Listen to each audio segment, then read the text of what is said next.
याद है last topic क्या पढ़े थे? किसके बारे में? जीन के बारे में।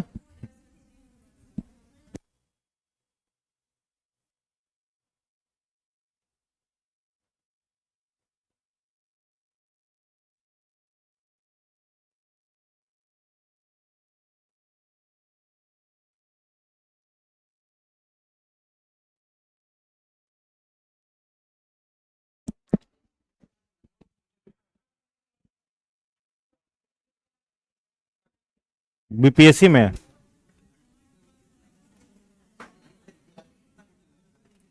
9th 10th मैंने सब्जेक्ट बताइए तब ना। तो हिस्ट्री कहिए तब ना। कितना रहेगा? केवल बायोलॉजी 5 क्वेश्चन तो आराम से 5 6, इकोलॉजी और बायोलॉजी मिला के 6 7 क्वेश्चन रहेगा। क्या सब्जेक्ट है? हैं?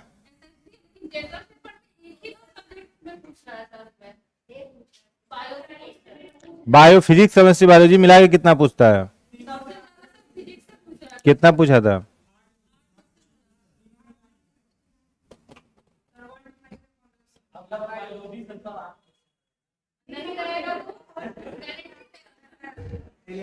तो तैयारी अभी टाइम है तो पूरा पढ़ करके तैयारी रखिएगा ना। पूछ दिया तो क्या करिएगा? मान लीजिए उनका बात सही हो गया, 3 बार में कहा हुआ? टीआरई 1 का पेपर देखी हैं आप? हमने टीआरई 2 टीआरई 3 तो नहीं देखा, टीआरई 1 का पेपर जाकर के देखो उसमें कितना पूछा है।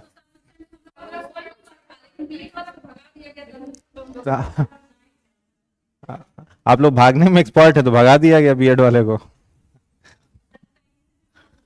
कुछ भी पूछ देगा तो अपना प्रिपरेशन पूरा रखना है, कोई भी लूप फॉल नहीं रहे, सारा अपना पूरा तैयारी पर रहे। अब पिछला बार 8 फिजिक्स था, इस बार कहीं 8 केमिस्ट्री पूछ दिया।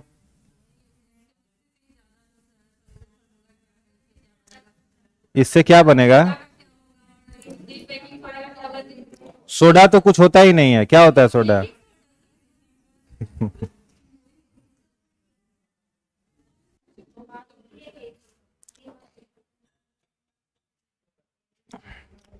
पिछले दिन क्या पढ़े थे? जेनेटिक्स।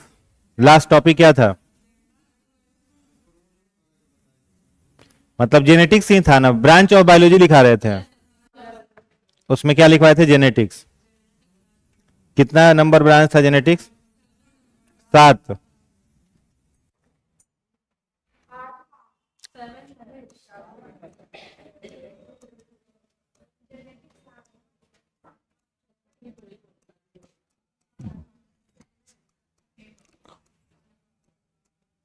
नेक्स्ट लिखिएगा 8वां, इकोलॉजी। 8वां लिखेंगे इकोलॉजी।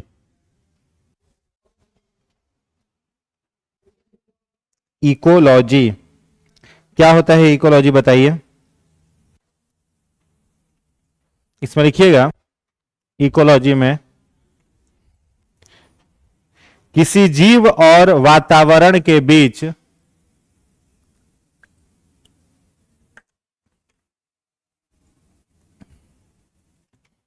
किसी जीव और वातावरण के बीच संबंधों का अध्ययन। किसी जीव और वातावरण के बीच संबंधों का अध्ययन।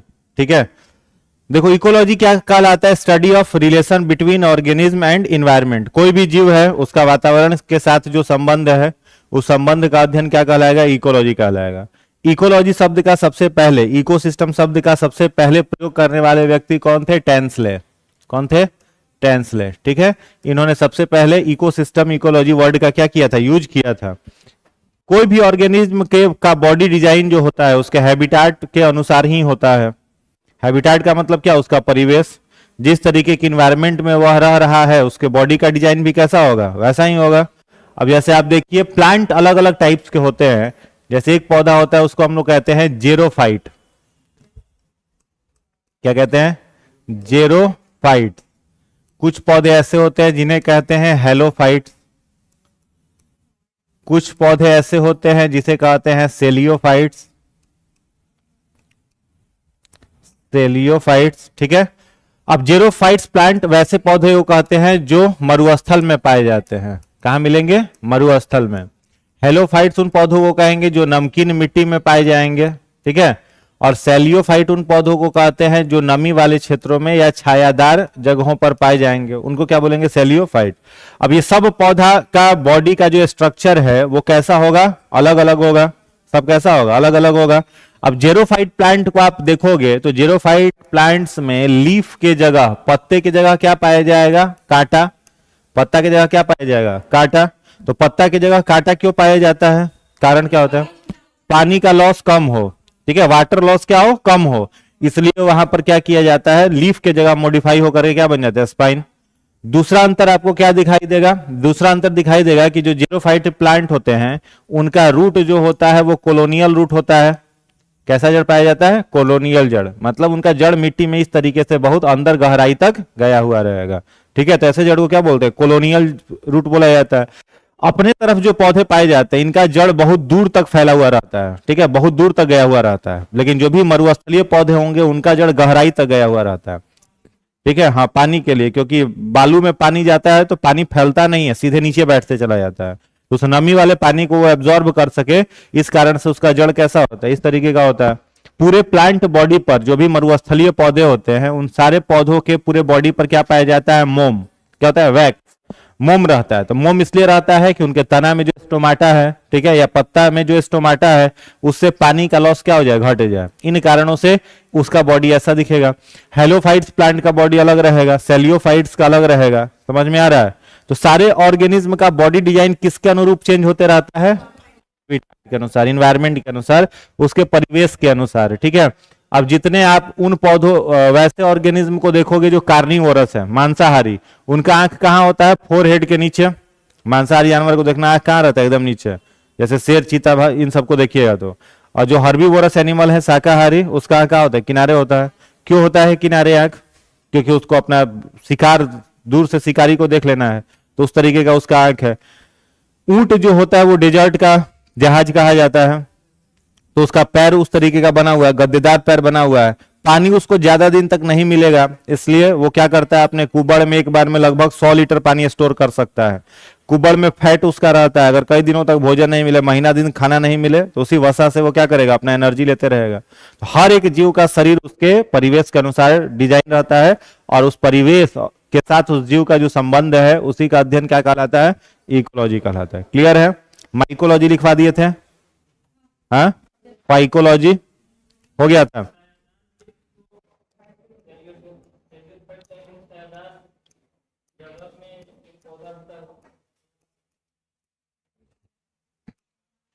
क्या बोले? क्या? सेलियोफाइट। फाइट्स माने पौधा ही होता है, और सेलियो माने छायादार। छायादार जगह पर जो पौधा उगेगा सेलियोफाइट। फाइट्स माने पौधा होता है। हो गया। ऑर्निथोलॉजी, स्टडी ऑफ बर्ड्स, पक्षियों का अध्ययन। पक्षियों का अध्ययन, पक्षियों का अध्ययन, स्टडी ऑफ बर्ड्स। 10 में लिखिएगा ऑन्कोलॉजी। ऑन्कोलॉजी, कैंसर का अध्ययन। कैंसर, कैंसर का अध्ययन, कैंसर का अध्ययन। नेक्स्ट लिखिएगा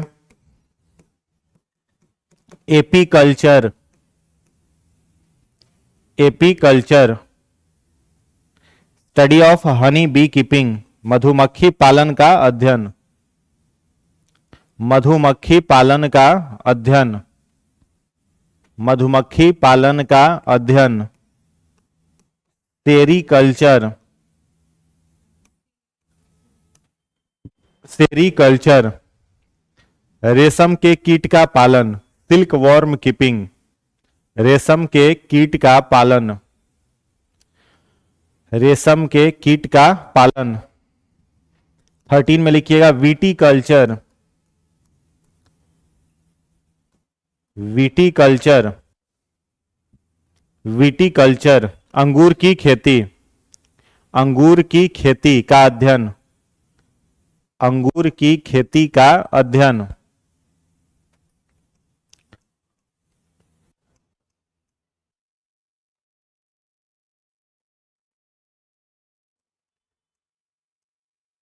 पैलियोबायोलॉजी, पैलियोबायोलॉजी,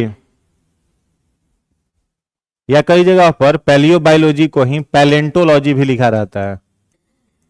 पैलेंटोलॉजी, दोनों एक ही नाम है, पैलियोबायोलॉजी या पैलेंटोलॉजी। इसमें लिख लीजिएगा जीवाश्म का अध्ययन, जीवाश्म का अध्ययन, फॉसिल्स, जीवाश्म का अध्ययन, स्टडी ऑफ फॉसिल्स। 15 में लिखिएगा हॉर्टिकल्चर, हॉर्टिकल्चर, बागवानी का अध्ययन, स्टडी ऑफ गार्डनिंग, बागवानी का अध्ययन, स्टडी ऑफ गार्डनिंग, बागवानी का अध्ययन। 16 में लिखिएगा ओलेरी कल्चर, ओलेरी कल्चर, सब्जियों की खेती का अध्ययन, स्टडी ऑफ वेजिटेबल्स एग्रीकल्चर, सब्जियों की खेती का अध्ययन, सब्जियों की खेती का अध्ययन। 17 में लिखिएगा एंटेमोलॉजी, एंटेमोलॉजी, एंटेमोलॉजी, एंटेमोलॉजी में लिखिएगा कीट का अध्ययन, इंसेक्ट्स, कीट का अध्ययन, कीट का अध्ययन। 18 में लिखेंगे कैरियोलॉजी, कैरियोलॉजी, कैरियोलॉजी, केंद्रक का अध्ययन, study of nucleus, study of nucleus. 19 में लिखेंगे जेरेंटोलॉजी, कैरियोलॉजी न्यूक्लियस का, केंद्रक का अध्ययन, केंद्रक का अध्ययन, जेरेंटोलॉजी, जीर्णावस्था का अध्ययन या वृद्धावस्था का अध्ययन, वृद्धावस्था या जीर्णावस्था का अध्ययन, study of old age people, study of old age people, जीर्णावस्था का अध्ययन। 20 में लिखिएगा हाइड्रोपोनिक्स, हाइड्रोपोनिक्स, हाइड्रोपोनिक्स, मृदा विहीन पौधों का अध्ययन, study of plants growing without soil, मृदा विहीन पौधों का अध्ययन, study of plants growing without soil, मृदा विहीन पौधों का अध्ययन। 21 में लिखिएगा डेमोग्राफी,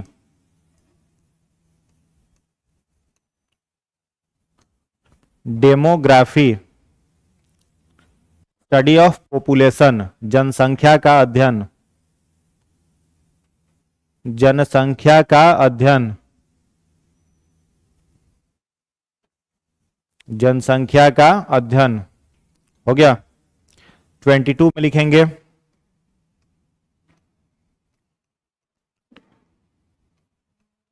कैरियोलॉजी, कैरियोलॉजी हो गया है, अच्छा। ट्राइकोलॉजी लिख लो, ट्राइकोलॉजी,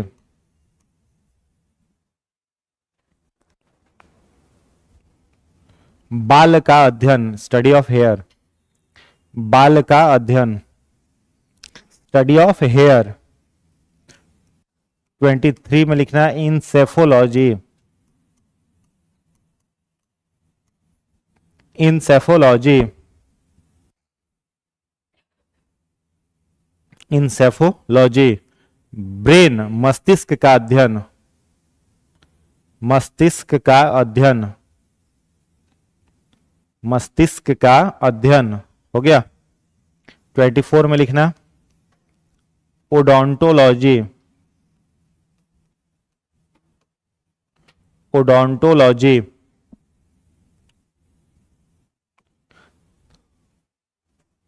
दांत का अध्ययन, दांत, टीथ, स्टडी ऑफ टीथ, दांत का अध्ययन।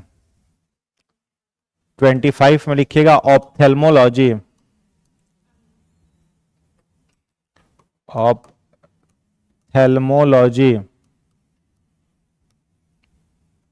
आंख का अध्ययन, study of eyes, study of eyes, आंख का अध्ययन। 26 में लिखिएगा ऑस्टियोलॉजी, ऑस्टियोलॉजी, ऑस्टियोलॉजी, हड्डियों का अध्ययन, स्टडी ऑफ बोन, हड्डियों का अध्ययन। 27 में लिखिएगा हिपैटोलॉजी, हिपैटोलॉजी, लीवर का अध्ययन, स्टडी ऑफ लीवर, लीवर का अध्ययन, लीवर का अध्ययन। 28 में लिखिएगा हीमेटोलॉजी, हीमेटोलॉजी, रक्त का अध्ययन, study of blood, study of blood, रक्त का अध्ययन, रक्त का अध्ययन। 29 में लिखिएगा सेरोलॉजी, सेरोलॉजी, सीरम का अध्ययन, सीरम, सीरम का अध्ययन, सीरम का अध्ययन, सेरोलॉजी। और 30 में लिखिएगा नेफ्रोलॉजी, नेफ्रोलॉजी, किडनी का अध्ययन, स्टडी ऑफ किडनी। न्यूरोलॉजी बताएंगे, न्यूरोलॉजी, न्यूरोलॉजी में लिखिएगा तंत्रिका तंत्र का अध्ययन, तंत्रिका तंत्र का अध्ययन, स्टडी ऑफ नर्वस सिस्टम, तंत्रिका तंत्र का अध्ययन। 32 में लिखिएगा पोमोलॉजी, पोमोलॉजी, फलों का अध्ययन, फलों का अध्ययन। 33 में लिखिएगा पीसी कल्चर,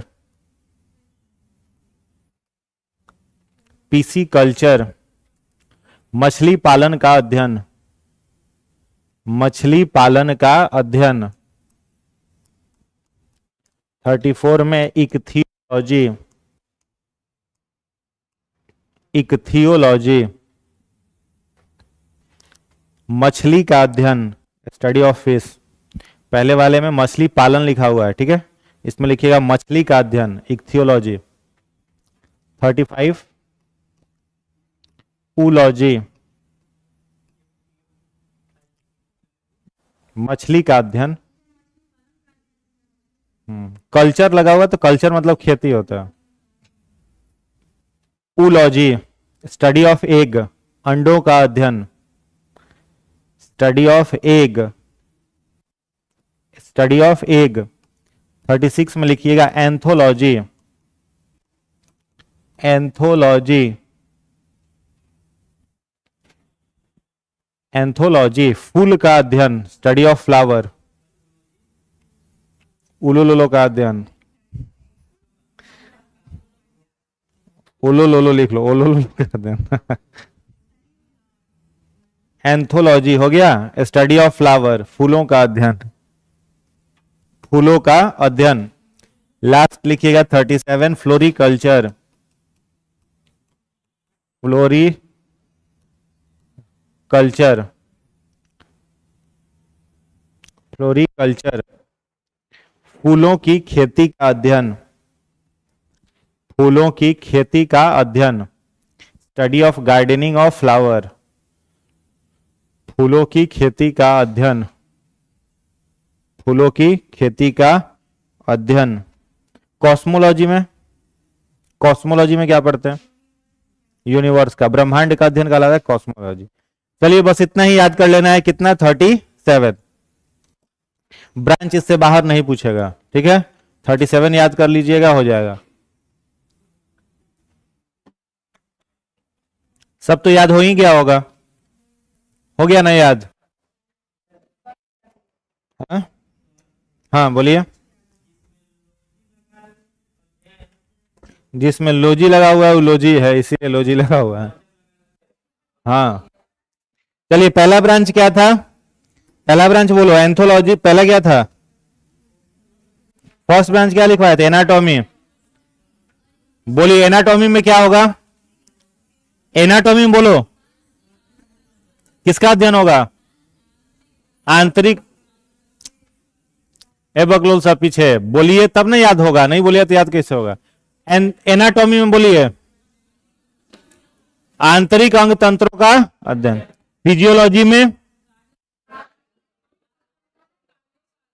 अंग तंत्रों के कार्य का अध्ययन। बताओ कॉकरोच का स्केलेटन किसका बना है? इंडो स्केलेटन की एक्सो स्केलेटन?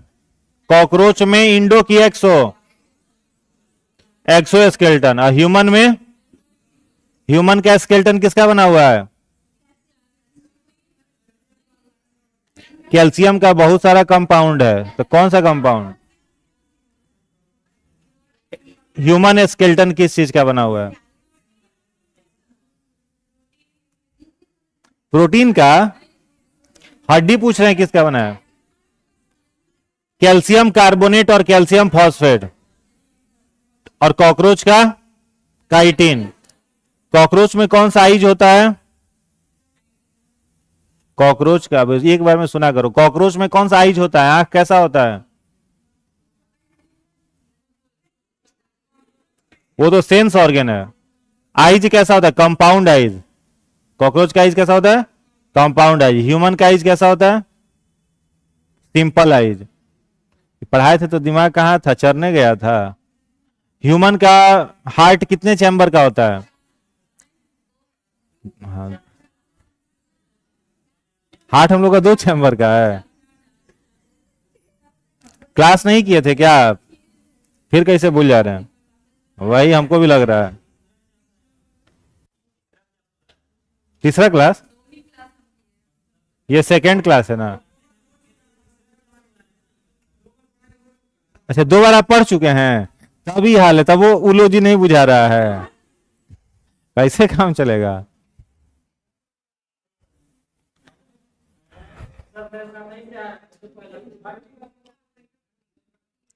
क्या नहीं करते थे? डीएलएड है?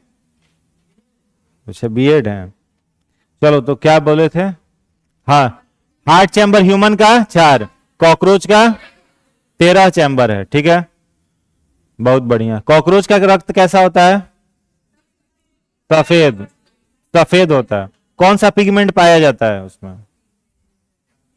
हाँ, सफेद कॉकरोच का ब्लड होता है तो कोई पिगमेंट होगा ना, कौन सा पिगमेंट होता है? हीमोलिम्फ। क्या होता है? हीमोलिम्फ। हम लोग का ब्लड कैसा है? कौन से पिगमेंट के कारण? हीमोग्लोबिन, ठीक है। ऑक्टोपस का खून किस रंग का होता है? ब्लू होता है। किस पिगमेंट के कारण? वो नहीं पता। जो नहीं पता वही पता करना है। ब्लू होता है वो सबको मालूम है। हीमोसियानिन के कारण। किससे होता है? हीमोसियानिन। हम लोगों का रेड हीमोग्लोबिन, कॉकरोच का व्हाइट हीमोलिम्फ, ऑक्टोपस का ब्लू हीमोसियानिन। CYACIN, हीमोसियानिन। हाँ, ऑक्टोपस का खून ब्लू कलर का, हीमोसियानिन के कारण। चलो हो गया, ठीक है। मकड़ी कीट नहीं है, क्यों? Spider is not a insect, why? PCS में पूछा हुआ क्वेश्चन है। जितने सारे कीट होते हैं ना, सारे कीटों में पैर कितना पैर होता है? 3 पैर, ठीक है। और कॉकरोच इसमें मकड़ी में पैर क्या पैर होता है? 4 पैर। ब्लू खून होता है, हीमोसियानिन। हीमोसियानिन यार, ऑर्थोपोड में तो दोनों आएगा। कॉकरोच भी ऑर्थोपोड है, इंसेक्ट तो इंसेक्ट किस में आता है?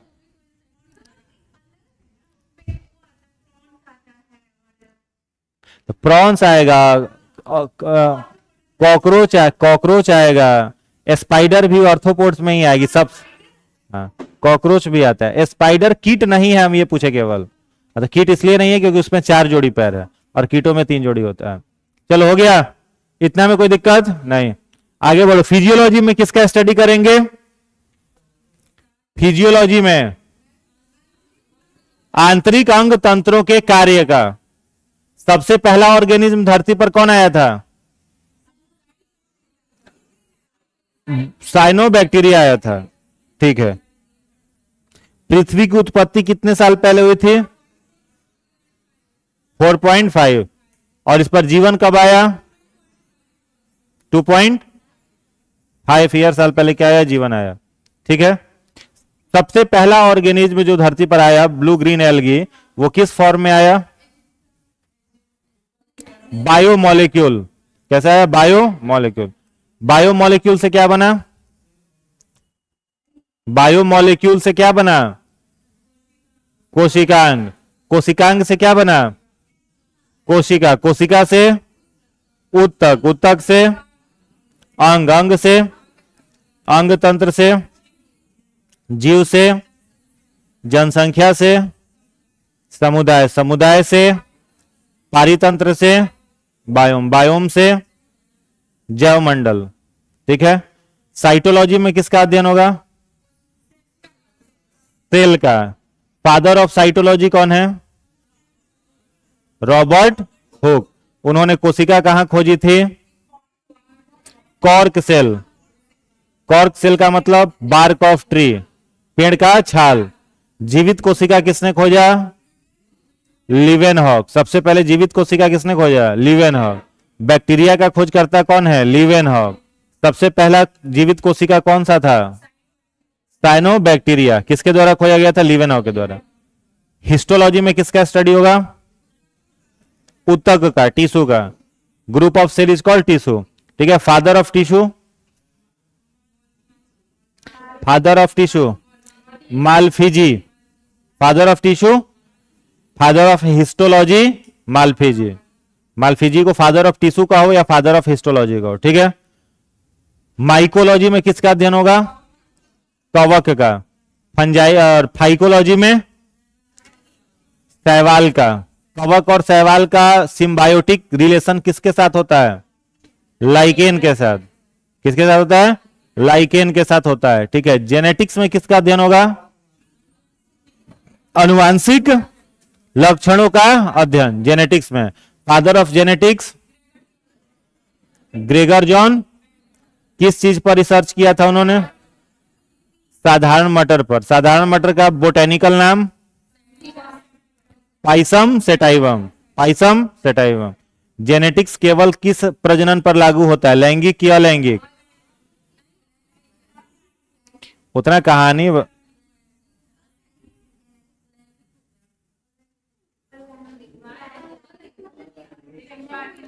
क्या लिखे हो?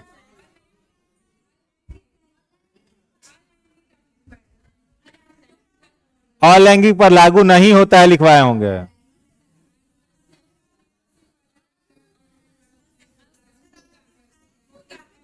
अच्छा एक बात बताओ, सुनो एक मिनट।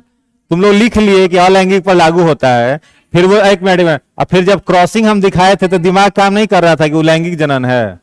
मान लो हम लिखवा ही दिया लैंगिक जनन, अपना कॉमन सेंस होना चाहिए ना कि वहां पर कौन सा रिप्रोडक्शन हो रहा है। जेनेटिक्स केवल किस पर होगा? लैंगिक जनन पर, सेक्सुअल रिप्रोडक्शन में होगा। ठीक है। केवल लैंगिक जनन करने वाले जीवों में विविधताएं होती हैं, अलैंगिक में विविधता नहीं होती है। चलो ठीक है, इतना हो गया। नेक्स्ट आ जाओ। इकोलॉजी में किसका अध्ययन होगा? इकोलॉजी। इकोलॉजी शब्द किसने दिया?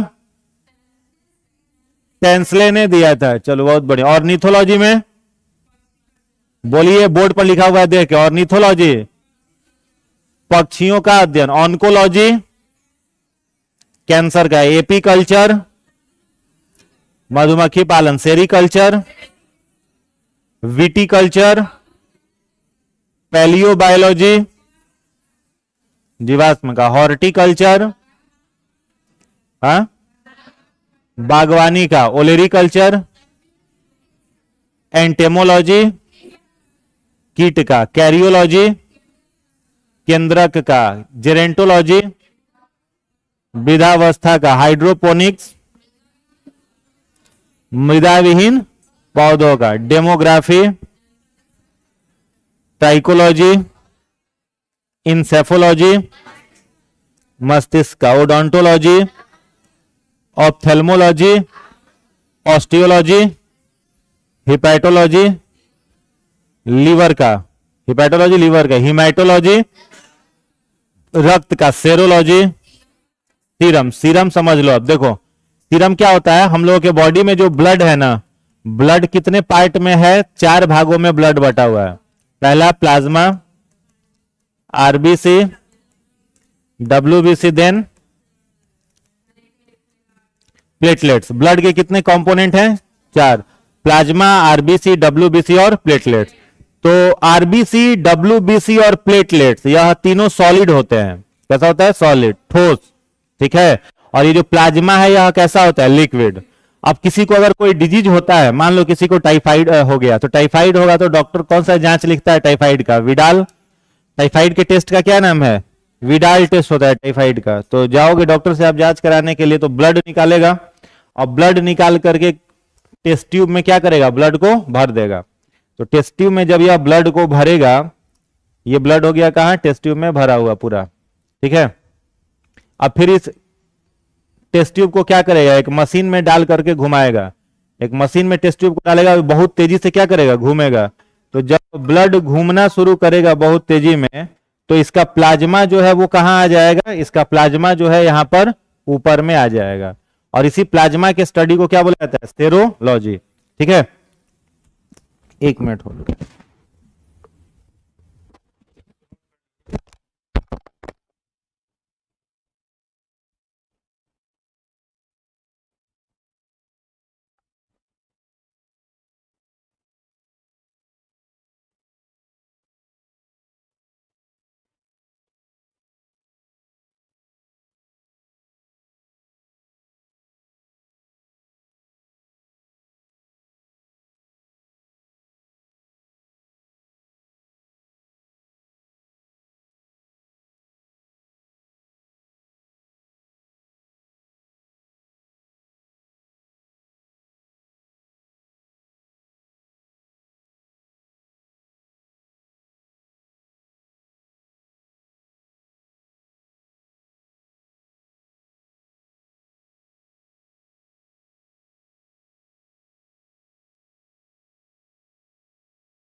बायोलॉजिकल टर्म में क्या बोलते हैं, प्लाज्मा।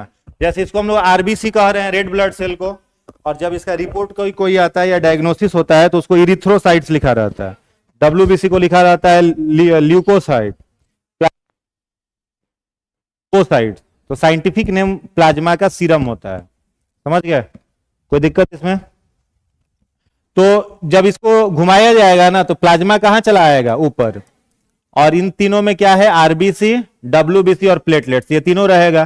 तो जो टाइफाइड का बैक्टीरिया है, जिसको साल्मोनेला टाइफी कहते हैं, यह किसके अंदर आ जाएगा, प्लाज्मा के अंदर। और फिर इस प्लाज्मा को चेक करेंगे तो इसमें वो बैक्टीरिया दिखेगा। तो कोई भी ब्लड का डायग्नोसिस किया जाता है तो वो किसकी सहायता से किया जाता है, प्लाज्मा की सहायता से। और उसी प्लाज्मा का अध्ययन कहलाता है सेरोलॉजी। क्लियर है। नेक्स्ट क्या है, नेफ्रोलॉजी। तो नेफ्रोलॉजी किसको बोलते हैं, किडनी के अध्ययन को, स्टडी ऑफ किडनी, क्या बोलते हैं, नेफ्रोलॉजी। उसके बाद है न्यूरोलॉजी। तो दोनों में कंफ्यूज मत होना। Kidney is formed by nephron, kidney किसका बना हुआ रहता है? नेफ्रॉन का बना हुआ रहता है, इसलिए उसके अध्ययन को नेफ्रोलॉजी कहेंगे। और हम लोगों का नर्वस सिस्टम जो होता है, तंत्रिका तंत्र, वो न्यूरॉन का बना है, इसलिए न्यूरोलॉजी है। तो न्यूरोलॉजी में मस्तिष्क का अध्ययन नहीं करोगे, न्यूरोलॉजी में 3 पार्ट होता है, वो आगे हम लोग पढ़ेंगे। सीएनएस होता है, पीएनएस होता है, एएनएस होता है, ठीक है, सीएनएस, पीएनएस और एएनएस। तो तीनों का अध्ययन क्या कहलाता है? न्यूरोलॉजी। पोमोलॉजी में किसका अध्ययन होगा? फलों का। पीसी कल्चर में मछली पालन का। इक्थियोलॉजी में मछली का। ऊलॉजी में अंडों का। देखो ये क्वेश्चन बिहार एसआई जो पिछला बार एग्जाम हुआ था, बिहार दरोगा का होता है ना, बिहार एसआई का एग्जाम हुआ था, उसमें क्वेश्चन पूछा हुआ था कि फूलों के अध्ययन को क्या कहते हैं। ऑप्शन में एंथोलॉजी भी दिया था, फ्लोरिकल्चर भी दिया था। बहुत लोग टिक मार करके आया फ्लोरिकल्चर, दिमाग लगाया फ्लोरी माने फूल, मार दिया फ्लोरिकल्चर, सबका गलत हो गया। पूछा था फूलों का अध्ययन, तो कभी भी अध्ययन पूछेगा तो आपको खोजना है क्या लगा हुआ लगना चाहिए, लॉजी लगा हुआ होना चाहिए। और खेती या फिर कृषि पूछेगा तो कल्चर। तो फूल का अध्ययन एंथोलॉजी, और फूल का बागवानी करेंगे तो फ्लोरिकल्चर कहलाएगा। समझ गया? तो बस यही ब्रांच है, इसको देख लेना है, याद कर लेना है, ठीक है। आगे बढ़े, नेक्स्ट हेडिंग बनाइएगा न्यूट्रिशन, पोषण।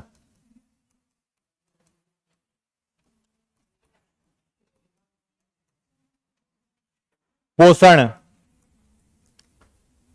हेडिंग बनाइएगा पोषण। हो गया? इसमें लिखिएगा वह प्रक्रिया जिसमें कोई जीव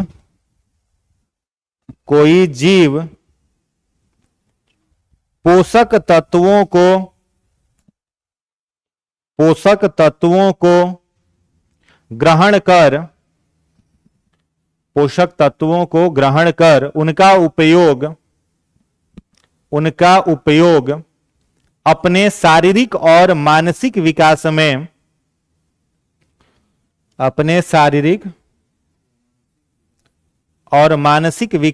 करता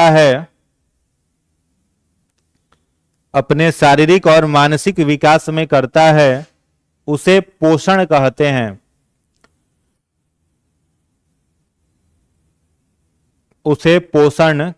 हैं। ठीक है। तो बेसिकली न्यूट्रिशन क्या है? एक प्रोसेस है, एक प्रक्रिया है। इसके माध्यम से हम लोग क्या करते हैं? अलग अलग तरीकों से भोजन को ग्रहण करते हैं। और भोजन ग्रहण करने का उद्देश्य क्या होता है? अपने सेल के अंदर क्या जमा करना है? एटीपी। सेल के अंदर क्या जमा करना? एटीपी। एटीपी को बोला जाता है कोशिकीय ईंधन। एटीपी को क्या कहते हैं? कोशिकीय ईंधन। यानी हम लोगों के सेल के अंदर में जो ईंधन है, जो फ्यूल है, वह किस रूप में है? एटीपी के रूप में है। ठीक है। तो हम लोग भोजन करते हैं, तो भोजन ग्रहण करने का जो प्रोसेस है, जिस विधि से आप भोजन कर रहे हो, उस प्रोसेस को क्या बोला जाता है? पोषण बोला जाता है। पोषण भोजन नहीं है, भोजन ग्रहण करने की विधि का नाम क्या है? पोषण है। और पोषण इसलिए करते हैं ताकि सेल के अंदर क्या मिल जाए हम लोगों को? एटीपी मिल जाए। ठीक है। तो जितने भी प्रकार के जीव धरती पर रह रहे हैं, सभी जीवों में पोषण की प्रक्रिया क्या होती है? अलग अलग। सब एक तरीके से पोषण नहीं करते। इसलिए पोषण के मुख्य 2 प्रकार होते हैं। एक को कहते हैं ऑटोट्रॉफिक या स्वपोषण, और दूसरा है हेट्रोट्रॉफिक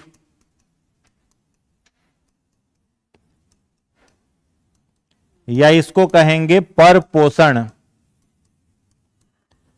ऑटोट्रॉफिक को हम लोग 2 भागों में बांट सकते हैं।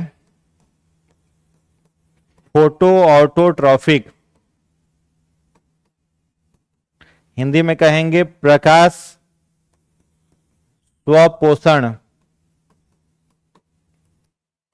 और दूसरा है कीमो ऑटोट्रॉफिक या रसायन स्वपोषण। हेट्रोट्रॉफिक को 3 भागों में बांटेंगे। पैरासाइटिक, हिंदी में कहा जाता है परजीवी। दूसरा है सेप्रोफाइटिक, मृतजीवी। और तीसरा होलोजोइक, सहजीवी।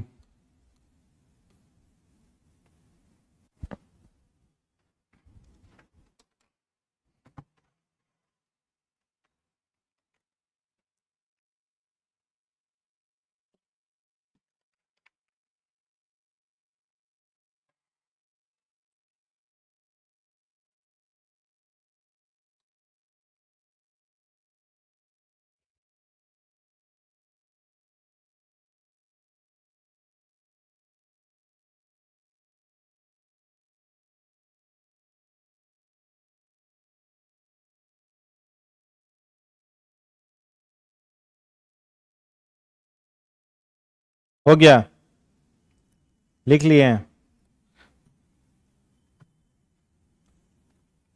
तो टाइप्स ऑफ न्यूट्रिशन कितने तरह का हो गया? दो तरह का। पहला हम लोग क्या कहेंगे, प्रकार ऑटोट्रॉफिक, और दूसरा हेट्रोट्रॉफिक। इसको लैंग्वेज में लिखने का कोई जरूरत नहीं है, इसका डायरेक्ट एग्जाम में परिभाषा पूछेगा नहीं, एग्जाम्पल से पूछेगा। जैसे क्वेश्चन आपको दे दे, बताइए अमीबा में इनमें से कौन सा पोषण होगा, दे देगा पैरामीशियम में कौन सा पोषण होगा, किसी बैक्टीरिया का नाम लिख देगा, इसलिए लिख देगा ई कोलाई में कौन सा पोषण होगा। ठीक है, तो इस तरीके से क्वेश्चन बनता है, इसको बढ़िया से समझ लीजिए। पहला देखो है ऑटोट्रॉफिक। तो ऑटो वर्ड का क्या मतलब होता है? सेल्फ। ठीक है, ऑटो जो वर्ड है इसका मीनिंग होगा सेल्फ, सेल्फ खुद से। और ट्रॉफिक जो वर्ड है इसका मतलब होता है नरिशमेंट, नरिशमेंट। नरिशमेंट का क्या मतलब है? पोषण। यानी वैसे जीव जो अपना सेल्फ नरिशमेंट करते हो उनको क्या कहेंगे? ऑटोट्रॉफिक। मतलब किसी की सहायता अपने भोजन में नहीं बनाते हैं। इसका दो प्रकार है, पहला प्रकार है फोटो ऑटोट्रॉफिक, दूसरा कीमो ऑटोट्रॉफिक। तो फोटो का मतलब होता है प्रकाश, फोटो मतलब प्रकाश, ऑटो मतलब खुद से सेल्फ, और ट्रॉफिक मतलब पोषण। जो लाइट की सहायता से अपना पोषण खुद कर लें उन जीवों को कहा जाएगा फोटो ऑटोट्रॉफिक।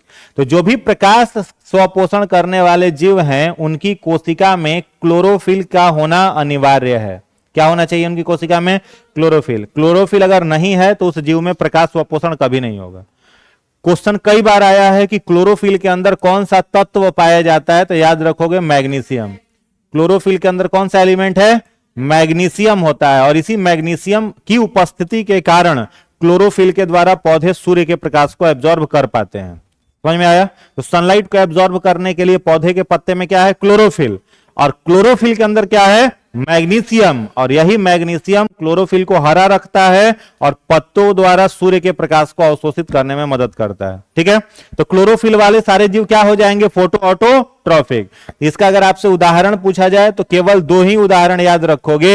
एक याद रखोगे ग्रीन प्लांट्स, और दूसरा याद रखोगे साइनोबैक्टीरिया। ग्रीन प्लांट्स और दूसरा कौन? साइनोबैक्टीरिया। ये दो ही ऑर्गेनिज्म ऐसे हैं जो कि फोटो ऑटोट्रॉफिक हैं। लिखते रहना है एग्जाम्पल है। तो शैवाल पौधा नहीं है, शैवाल को थैलोफाइटा में ही ना रखा गया है, वो भी तो पौधा ही है। शैवाल पौधा से अलग नहीं है, पौधा ही है। कौन करता है? लिख नहीं दिए हैं हरा पौधा, उसी में सब आ गया, शैवाल वगैरह सब आ गया। एल्गी,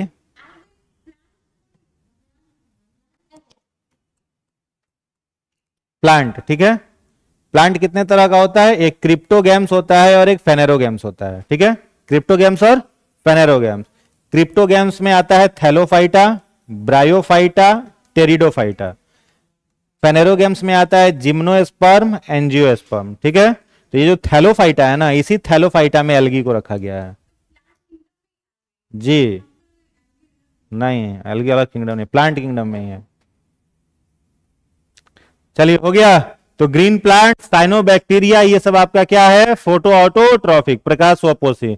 दूसरा है रसायन स्वपोषी। अब कुछ ऐसे जीव हैं जो अपने भोजन के लिए दूसरों पर आश्रित नहीं है, लेकिन उनके पास क्लोरोफिल भी नहीं है। तो जब उनके पास क्लोरोफिल भी नहीं है तो वो प्रकाश से तो खाना बना नहीं सकते हैं, तो वे क्या करेंगे? उनके आसपास में उपलब्ध जो भी केमिकल्स हैं उन्हीं से अपना भोजन तैयार करेंगे। तो कीमो ऑटोट्रॉफी का एक एग्जांपल है आपका phosphorus bacteria. Phosphorus bacteria question exam में आता है कि ये फॉस्फोरस बैक्टीरिया पाया कहां जाता है? तो याद रखोगे ये ज्वालामुखी में पाया जाता है। Phosphorus bacteria found in volcano, ज्वालामुखी। जब ज्वालामुखी फटता है तो भीतर से क्या निकलता है, पृथ्वी के भीतर से लावा, और लावा जब फैल जाता है तो उसको क्या बोलते हैं, मैग्मा। क्या बोलते हैं, मैग्मा। तो गर्म लावा है पृथ्वी के अंदर, जब ज्वालामुखी फटा तो वो बाहर निकला, और जब वो धीरे धीरे फैलेगा और ठंडा होते जाएगा तो उसको बोलते हैं क्या, मैग्मा बोलते हैं। समझ में आया, गर्म लावा क्या बोलते हैं, मैग्मा। तो मैग्मा जो होता है, सोचो जिसका तापमान 200 डिग्री सेल्सियस से अधिक है, मैग्मा का तापमान कम से कम 200-250 डिग्री सेल्सियस होता है, उसके अंदर कोई बैक्टीरिया रह रहा है तो कितना मजबूत बैक्टीरिया होगा। तो जो भी कीमो ऑटोट्रॉफिक जीवाणु होते हैं वो किसी भी प्रकार के परिवेश में अपना रक्षा कर सकते हैं। 250 डिग्री सेल्सियस में उसको दिक्कत ही नहीं हो रहा है। समझ आ रहा है। तो वो जो ज्वालामुखी में रह रहा है तो ज्वालामुखी के अंदर उसे भोजन के लिए क्या मिल जाता है, फास्फोरस। तो उसी फास्फोरस द्वारा अपना सर्वाइवल वो करता है, तो फास्फोरस बैक्टीरिया उसे कहेंगे। ठीक है। कई सारे गर्म पानी के झरने हैं, गर्म पानी के झरने, उसमें जो बैक्टीरिया पाया जाता है उसको कहते हैं सल्फर बैक्टीरिया। याद रखोगे, गर्म पानी के झरना में, गर्म पानी का झरना, हॉट सल्फर स्प्रिंग, उसमें मिलता है सल्फर बैक्टीरिया। पानी में, झरना के पानी में क्या मिलेगा, सल्फर, और उसमें जो बैक्टीरिया होगा उसे क्या बोलेंगे, सल्फर बैक्टीरिया।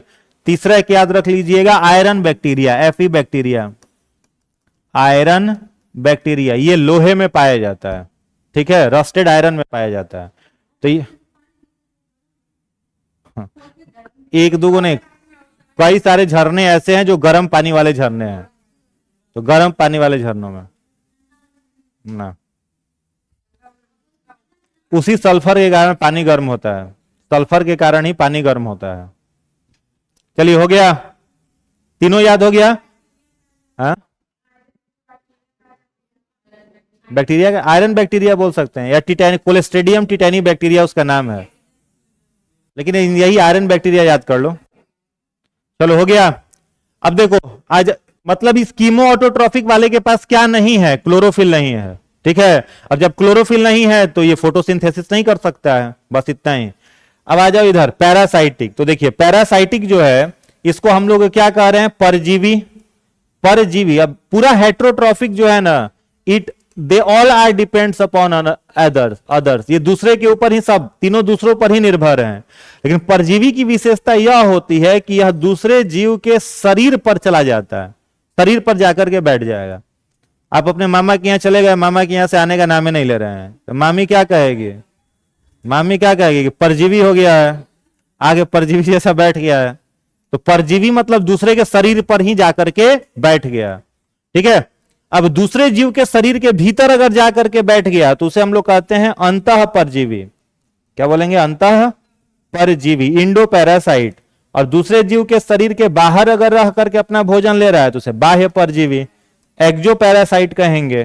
ठीक है। तो इंडो पैरासाइट का अगर आपसे उदाहरण पूछें तो आप कह सकते हो कि सर इंडो पैरासाइट में आ जाएगा ई कोलाई। कौन आ जाएगा, ई कोलाई। ये हम लोगों के आंत में पाया जाता है, इंटेस्टाइन में, और भोजन को पचाने में मदद करता है। तो पूछा जाए कि ई कोलाई बैक्टीरिया क्या है, तो क्या कहोगे, परजीवी है, इंडो पैरासाइट है। दूसरा एग्जांपल, और जितने सारे बीमारी फैलाने वाले जीवाणु हैं, बीमारी वाले जीवाणु, बीमारी फैलाने वाले जीवाणु, यानी जो भी बैक्टीरिया बीमारी फैलाएगा वो सब आपका क्या है, परजीवी। ठीक है। अब कई का नाम लिखे, साल्मोनेला टाइफी है, कोलिस्ट्रीडियम टिटैनी है, विब्रियो कॉलेरी है, स्यूडोमोनास निमोनियाई है, बहुत सारा है। तो एक लाइन में याद कर लो, सारे बीमारी फैलाने वाले बैक्टीरिया परजीवी हैं। और कैसे परजीवी, अंतः परजीवी। बाह्य परजीवी मतलब दूसरे जीव के शरीर के बाहर से अपना भोजन लेगा। तो जितने ब्लड सकर्स हैं, जो खून चूसने वाले हैं, जैसे लाइस हो गया, जू हो गया, हाँ तो उसी को लाइस बोलते हैं, जू हो गया, वो आपका किसमें आ जाएगा, बाह्य परजीवी, कल्प से अपना ब्लड सक करता है। ठीक है। और क्या हो जाएगा, मच्छर, और क्या हो जाएगा, लीच, जोंक, जोंक हो गया। 2-4 हजार बार क्वेश्चन पूछा है कि अमरबेल क्या है, अमरबेल जो पौधा होता है वो भी क्या है, परजीवी। क्या है, परजीवी। कोई कष्ट किन्हीं को तो बताइए, किसी भी प्रकार का कोई दिक्कत तो, हाँ क्या लग रहा है आपको, बताओ। पहले तो पढ़ रही हो गलत, ईच थोड़ा लिखा है, लीच लिखा है, LEECH, जोंक। हो गया। और फिर नीचे लिख लीजिएगा अमरबेल, अमरबेल लिख लिए, कोई दिक्कत? अब आ जाओ नेक्स्ट, मृत जीवी। तो ये नाम से ही पता है, मृत मतलब मरा हुआ, यानी वैसे जीव जो डेड एंड डिके, मरा हुआ और सड़ा गला पदार्थ से अपना भोजन लेगा, उसे क्या कहेंगे? मृत जीवी। किसान को देखना, गोबर को फेंकता है, किस लिए फेंकता है? ताकि गोबर क्या हो जाए? सड़ जाए। और सड़ा हुआ जहां गोबर रहता है उससे एक गैस बनता है, सड़े हुए गोबर से कौन सा गैस बनता है? मीथेन। मीथेन, मीथेन को ही बोलते हैं बायोगैस गैस या गोबर गैस। तो गोबर अपने से सड़ गया कि कोई सड़ाएगा? बैक्टीरिया सड़ाएगा। उस बैक्टीरिया को किस में रखेंगे? सेप्रोफाइटिक में रखेंगे, मृत जीवी में। तो नाम लिख लो बैक्टीरिया का, मिथेनोजेन बैक्टीरिया, मिथेनोजेन, मिथेनोजेन बैक्टीरिया।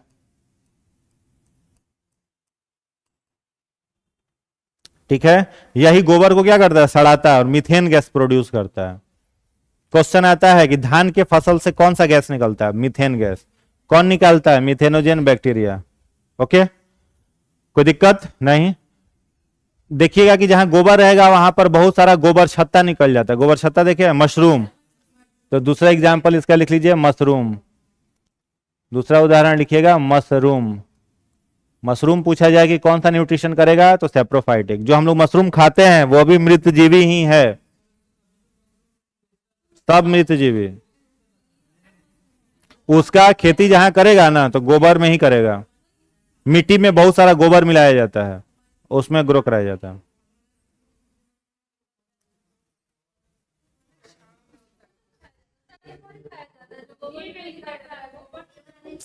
अरे जो गोबर छाता है उसको, मशरूम का जो 100% अगर वेराइटी है ना, तो 100% वेराइटी में हम लोग 98% नहीं खाते हैं, 2% खाते हैं। लेकिन जो मशरूम आप खाते हो वो भी मृत जीवी ही है।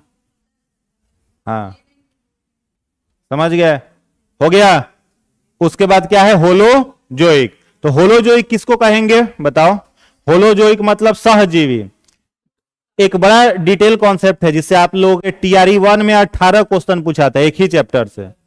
टीआरई 1 में एक ही चैप्टर से 18 क्वेश्चन पूछा था, इन्वायरमेंट एंड इकोलॉजी, पारिस्थितिकी पर्यावरण। उसमें वो कॉन्सेप्ट है म्यूचुअलिज्म का। ठीक है, म्यूचुअलिज्म, सहजीविता कहते हैं। कई तरीके का होता है, पैरासिटिज्म है, परजीविता, म्यूचुअलिज्म है, सहजीविता, ठीक है, कॉमनसेलिज्म है। तो अलग अलग टाइप्स हैं। तो म्यूचुअलिज्म का मतलब होता है दो जीव एक दूसरे के साथ रह रहे हों और दोनों एक दूसरे को बेनिफिट पहुंचा रहे हों। दोनों क्या करेगा? एक दूसरे को बेनिफिट। एक होता है पैरासिटिज्म, परजीविता। तो परजीविता में एक को बेनिफिट होगा, दूसरे को लॉस होगा। ठीक है, मामा के यहाँ जाकर के बैठ गए तो आपको बेनिफिट हो रहा है, खर्चा किसका उठ रहा है? मामा का। तो मामा का क्या हो रहा है? लॉस। तो वो पैरासिटिज्म हो गया। अब म्यूचुअलिज्म का मतलब हो गया दो रूममेट रह रहा है, दोनों को फायदा हो रहा है। 5,000 का रूम शेयरिंग में 2,500 में मामला बन गया। ठीक है, तो म्यूचुअलिज्म का मतलब होता है दोनों एक दूसरे को क्या करे? बेनिफिट पहुंचाए। तो एक ऑर्गेनिज्म है कवक, फंजाई, कवक। ये म्यूचुअलिज्म करता है एल्गी के साथ। एल्गी मतलब शैवाल, एल्गी मतलब शैवाल। ठीक है, और यहां पर जब दोनों जीव रहेंगे तो इन दोनों से बनता है लाइकेन। क्या बनता है? लाइकेन। बीपीएससी 67, 68, 69 लगातार क्वेश्चन पूछा है। लाइकेन को हम लोग बोलते हैं वायु प्रदूषण का सूचक। क्या बोलते हैं? वायु प्रदूषण का सूचक बोलते हैं। ठीक है, एयर पॉल्यूशन इंडिकेटर। क्वेश्चन को थोड़ा मुश्किल करना होगा तो पूछेगा कि वायु में किसका प्रतिशत बढ़ जाएगा, तो लाइकेन उसको सूचित करेगा। जैसे air is the mixture of gas, mainly oxygen air में कितना परसेंट है? 21%। कार्बन डाइऑक्साइड कितना है? 0.03%। नाइट्रोजन कितना है? 78%, है ना। अब इस एयर में अगर कहीं सल्फर डाइऑक्साइड बढ़ने लगेगा, क्या बढ़ने लगेगा? सल्फर डाइऑक्साइड की मात्रा बढ़ेगी तो लाइकेन वहां से क्या हो जाएगा? समाप्त हो जाएगा। तो lichen is the indicator of air pollution. और एयर पॉल्यूटेंट्स कौन सा होगा? तो सल्फर डाइऑक्साइड। ठीक है, सल्फर डाइऑक्साइड। तो क्वेश्चन अगर पूछे कि कवक और शैवाल के बीच संयोजना कड़ी के रूप में काम कौन करता है? लाइकेन। कवक और शैवाल के बीच योजना कड़ी लाइकेन है। जैसे कल लिखवाए थे आप लोगों को कि जीवित और मृत जीवों के बीच योजना कड़ी कौन है? वायरस। सजीव और निर्जीव के बीच योजना कड़ी कौन है? वायरस, विषाणु। ठीक है, वैसे ही शैवाल और कवक के बीच कौन है? लाइकेन। लाइकेन को क्या कहेंगे? वायु प्रदूषण का सूचक। वायु में किसकी मात्रा बढ़ेगी तो लाइकेन खत्म होगा? Sulphur dioxide. एक और क्वेश्चन यहां से बनेगा कि लिटमस पेपर बनाने में किसका यूज होता है? लाइकेन।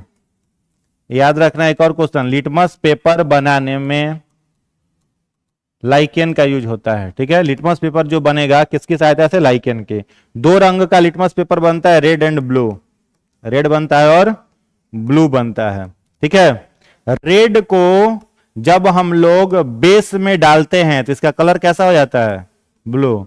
और ब्लू को जब एसिड में डालते हैं तो इसका कलर कैसा हो जाता है? रेड। तो अम्ल और क्षार की प्रवृत्ति जानने के लिए हम लोग लिटमस पेपर का यूज करते हैं। और लिटमस पेपर बनता है किस चीज से? लाइकेन से।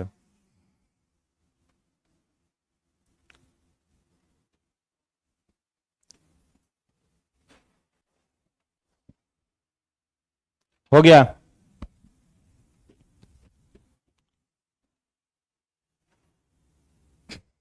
कोई दिक्कत इसमें?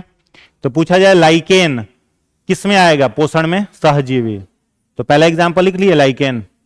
दूसरा लिख लीजिए मेढक, अमीबा, मनुष्य, सांप, सब सहजीवी है। मेढक, अमीबा, मनुष्य, अमीबा। अमीबा का नाम नहीं सुना है?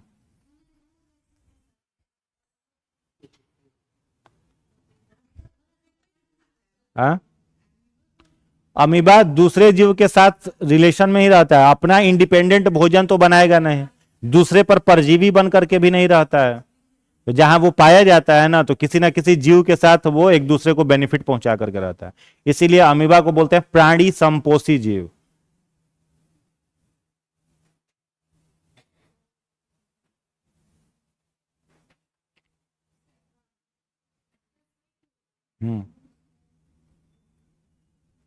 अब कोई भी क्वेश्चन आएगा बन जाएगा? बन जाएगा। बताइए जोक किस में आएगा? साबुन चेंज करिए, साबुन स्लो है आपका।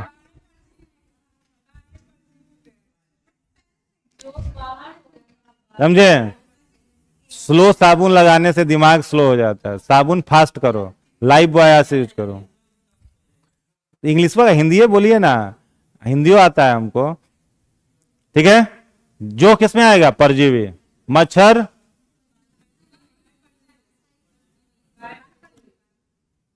साल्मोनेला टाइफी, क्या? आंतरिक परजीवी, अंत परजीवी। मच्छर, बाह्य परजीवी। अपघटक जीवाणु,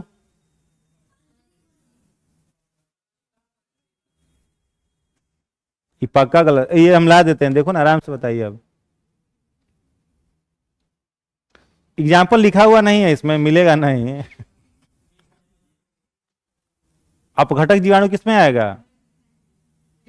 मृत जीवी। हाँ, ये ना बात हुआ। अपघटक जीवाणु क्या है? मृत जीवी है। अरे डिकम्पोजर बैक्टीरिया मृत जीवी ही ना होगा तब। चल, इसमें कोई दिक्कत नहीं, आगे बढ़े। हेडिंग बनाइएगा, पौधों में पोषण। पौधों में पोषण।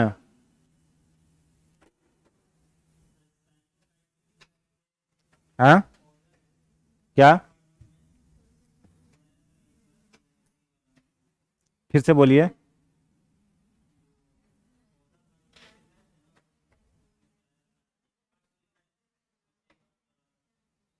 एगो लड़ा था एग्जाम में। हाँ, तो आएगा ही, प्लांट हार्मोन पूछेगा तो उसी में से आएगा।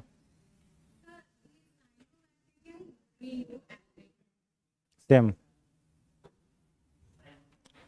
बैक्टीरिया के बारे में हम लोग बॉटनी में पढ़ते हैं, जूलॉजी में नहीं पढ़ते हैं, पता है कि नहीं? बैक्टीरिया जो है वो बॉटनी का पार्ट है, जूलॉजी का नहीं है। बैक्टीरिया एक तरह का पौधा है, जंतु नहीं है। ठीक है, बैक्टीरिया क्या है? पौधा है, जंतु नहीं है। बना लिए हेडिंग पौधों में पोषण। पहला पॉइंट, पहला पॉइंट लिखिएगा, लिख ही देते हैं फटाफट, ना तो भूखवाइएगा आप लोग खाली। पहला पॉइंट लिखिए, पौधे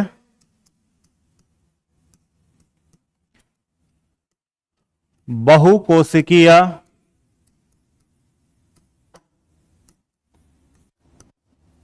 यूकैरियोटिक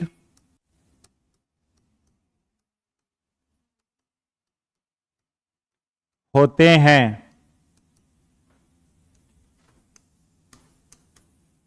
इनकी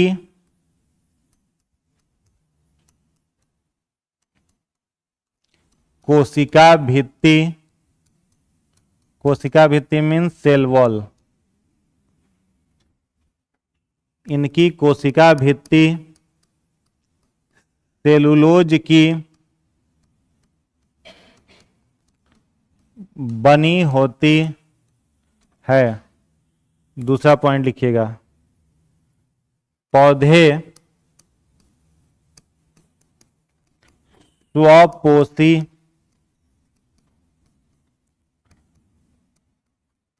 प्रकाश संश्लेषी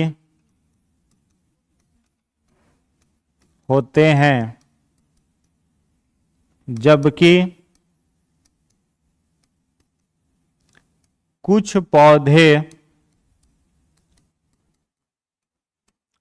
अपने सेल में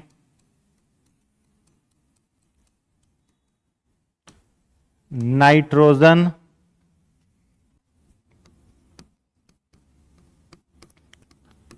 आपूर्ति के लिए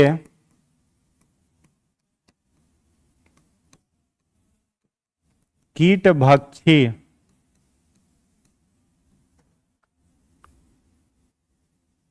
ब्रैकेट में लिखिएगा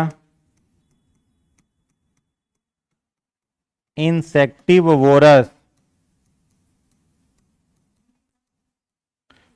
होते हैं। एग्जाम्पल में लिखिएगा पीचर प्लांट, भीनस फ्लाई ट्रैप, यूट्री कुलेरिया, निपैंथिस इत्यादि।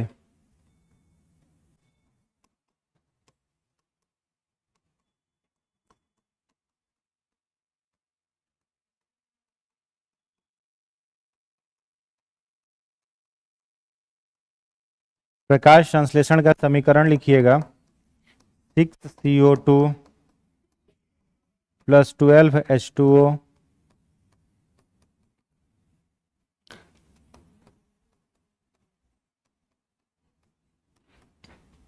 क्लोरोफिल C6H12O6 + 6O2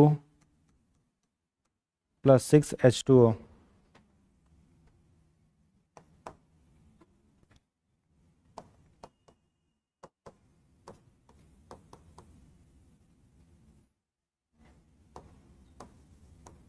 प्रकाश संश्लेषण के बाद ऑक्सीजन की उत्पत्ति जल के विखंडन से होती है तथा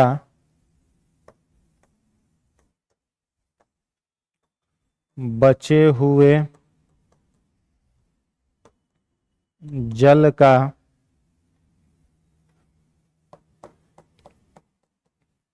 निष्कासन पौधे रंध्रों द्वारा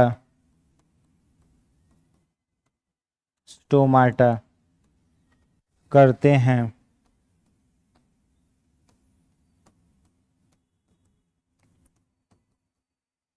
यह प्रक्रिया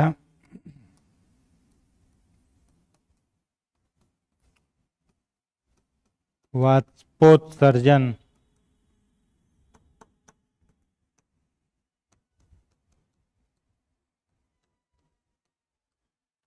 ट्रांसपीरेशन,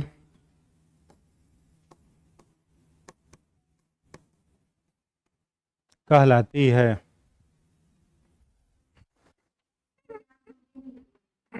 कौन सा नाम?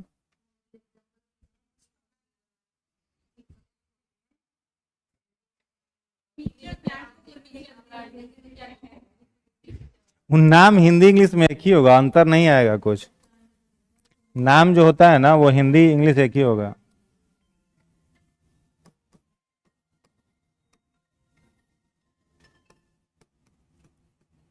अच्छा, अंग्रेजी अंग्रेजी पढ़ नहीं पा रहे हो क्या आप? अरे पढ़ो ना उसको, कैसे हिंदी लिखे। नाम जो होता है ना वो हिंदी इंग्लिश एक ही होता है, कुछ अंतर नहीं आएगा।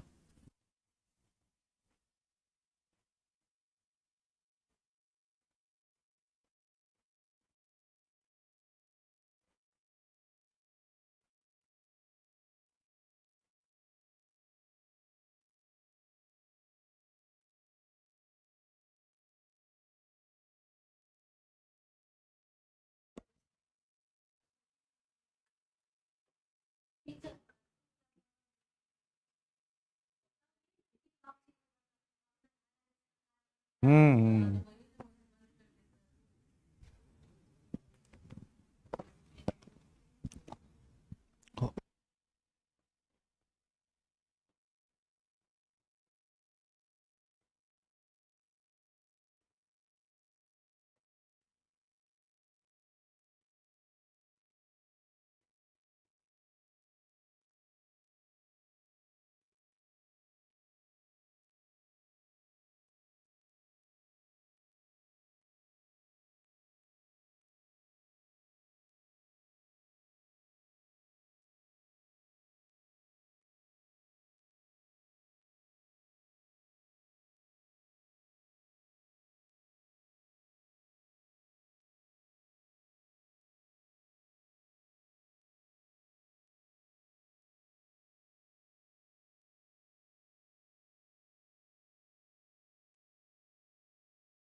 इसके बाद नेक्स्ट पॉइंट में लिखेंगे पौधों का संचित भोज्य पदार्थ, संचित भोज्य पदार्थ, रिजर्व्ड फूड, संचित भोज्य पदार्थ स्टार्च, स्टार्च होता है, स्टार्च होता है, जबकि जबकि कवक तथा जंतुओं में, कवक तथा जंतुओं में फंजाई, फंगी नहीं फंजाई, कोई बोला था फूंगी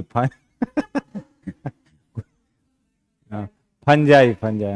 कवक तथा जंतुओं में ग्लाइकोजेन, हाँ GLYCOGEN, ग्लाइकोजेन होता है, ग्लाइकोजेन होता है। नेक्स्ट पॉइंट लिखिएगा पौधों में संवहन उत्तक, पौधों में संवहन उत्तक वैस्कुलर टिश्यू, पौधों में संवहन उत्तक जाइलम तथा फ्लोएम, संवहन उत्तक वैस्कुलर टिश्यू, संवहन उत्तक जाइलम तथा फ्लोएम पाया जाता है, जाइलम तथा फ्लोएम पाया जाता है। ठीक है, अब 3-3 पॉइंट जाइलम और फ्लोएम को एक चार्ट बना लीजिए, एक तरफ लिखिए जाइलम, एक तरफ फ्लोएम, 3-3 पॉइंट लिखना है, जाइलम और एक और लिखिएगा फ्लोएम। जाइलम में पहला पॉइंट लिखिएगा, यह मृत होता है, it is a dead tissue, यह मृत होता है। फ्लोएम में पहला पॉइंट लिखिएगा, यह जीवित होता है, यह जीवित होता है।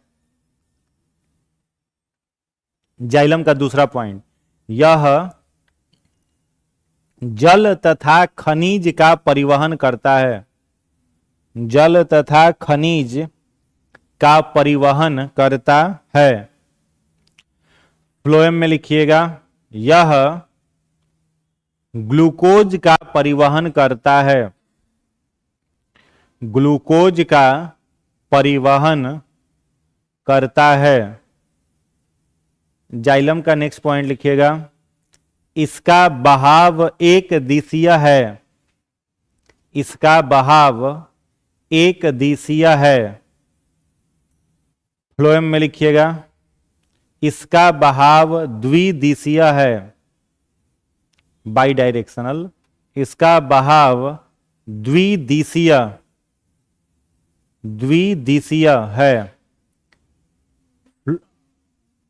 फ्लोएम के नोट में लिखेंगे, फ्लोएम में नोट में एक पॉइंट लिखिएगा, फ्लोएम के नोट में लिखेंगे, इसके चालनी नलिका, इसके चालनी नलिका, ब्रैकेट में लिखिएगा sieve tube, SIEVE, sieve, SIEVE, sieve tube, TUBE, चालनी नलिका, सीभ ट्यूब में न्यूक्लियस नहीं पाया जाता। फ्लोएम के चालनी नलिका में न्यूक्लियस नहीं पाया जाता। हो गया? अब इसको समझ लो फटाफट। देखो पहला पॉइंट लिखा हुआ है कि जितने भी प्लांट्स होंगे they all are multicellular, सारे पौधे कैसे होंगे? बहुकोशिकीय, मतलब मल्टी सेलुलर, ढेर सारी कोशिकाओं के बने होंगे। कोशिका के आधार पर जीव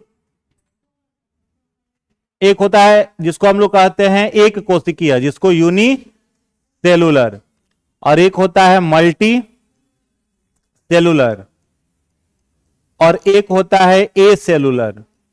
कोशिका के संख्या के आधार पर जीव कितने तरह के? 3 तरह, यूनिसेलुलर, मल्टी सेलुलर, ए सेलुलर।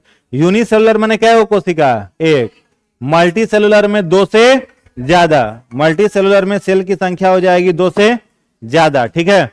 और ए सेलुलर का मतलब हो जाएगा कि उस कोशिका में, उस सेल में कोई कोशिका नहीं है, बिना कोशिका का। तो ए सेलुलर का पिछले दिन बताओ, एग्जाम्पल आपको हमने बताया था ना, क्या बताया था? वायरस। जितने सारे बैक्टीरिया हैं सारे के सारे किस में आ जाएंगे? यूनिसेलुलर। अमीबा किस में आएगा? यूनिसेलुलर। पैरामीशियम किस में आएगा? यूनिसेलुलर। और मल्टी सेलुलर में पौधे, जंतु, कवक, ये सब किस में आ जाएंगे? बहुकोशिकीय। तो प्लांट हमेशा कैसा होगा? बहुकोशिकीय। अगर पूछे आपसे कि बताओ दुनिया का सबसे छोटा पौधा, स्मॉलेस्ट प्लांट का क्या नाम है, तो आप कहोगे सर देखने के लिए माइक्रोस्कोप का यूज करना पड़ता है, नाम है उसका एसिटाबुलेरिया। दुनिया का सबसे छोटा पौधा का क्या नाम है? एसिटाबुलेरिया। बहुत छोटा होता है लेकिन फिर भी वो मल्टी सेलुलर ही है। समझ में आया? तो पौधा सब बहुकोशिकीय होगा। सबसे छोटा पौधा का नाम एसिटाबुलेरिया। और यदि पूछे कि सबसे बड़ा पौधा का नाम बताओ, टॉलेस्ट ट्री, तो क्या नाम बताओगे? यूकेलिप्टस।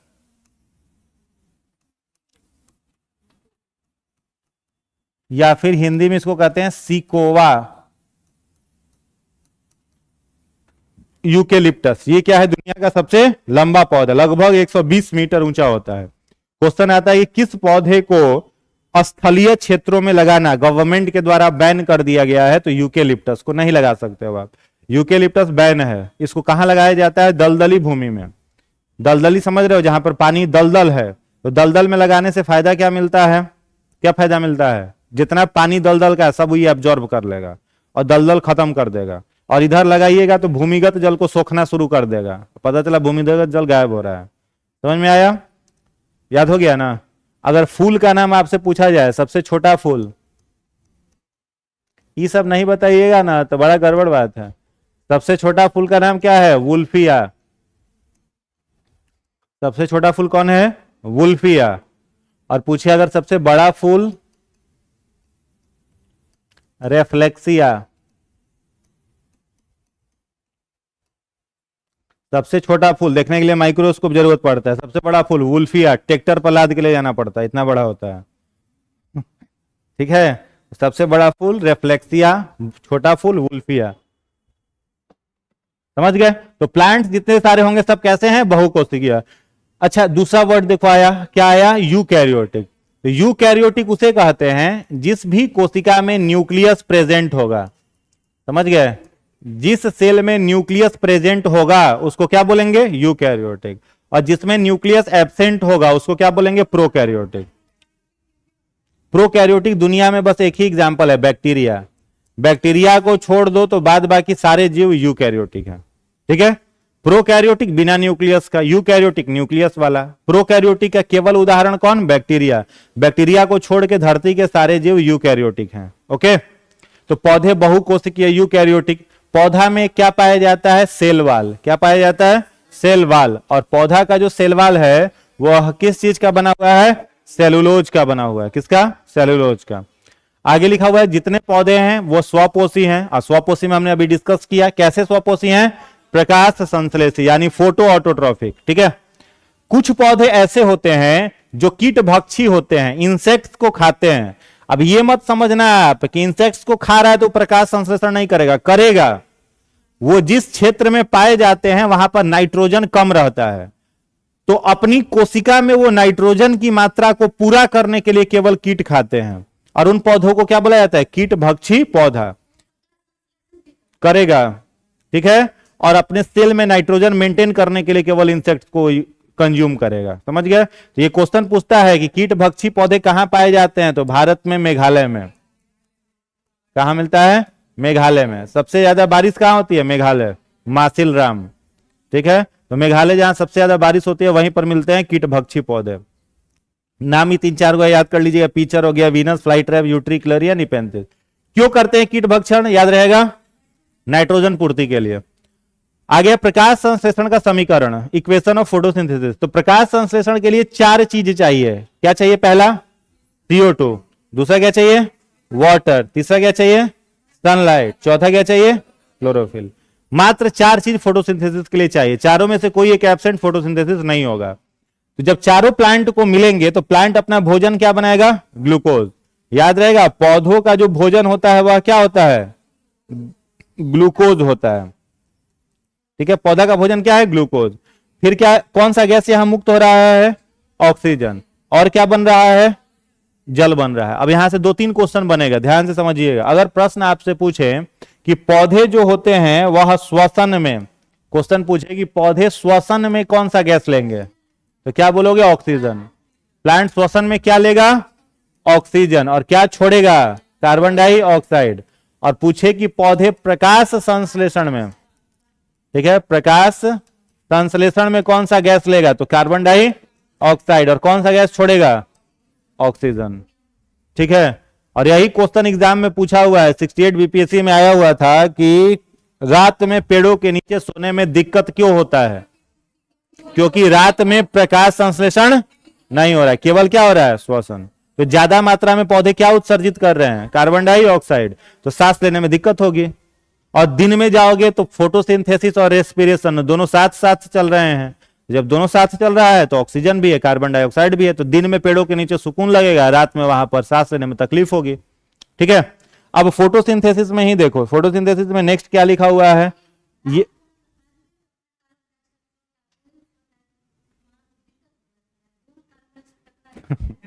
ऑक्सीजन की कमी है, सारा ऑक्सीजन प्लांट कंज्यूम कर लिया होता है, ऑक्सीजन नहीं रहता वहां। ठीक है, प्लांट भोजन में क्या बनाएगा?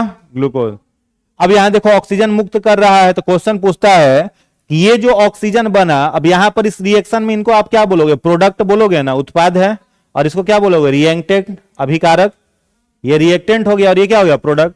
तो प्रोडक्ट में जो ये ऑक्सीजन बन रहा है, इन्हीं रिएक्टेंट में से ना किसी के टूटने से बन रहा है। तो किसके टूटने से बन रहा है? वाटर के टूटने से बन रहा है।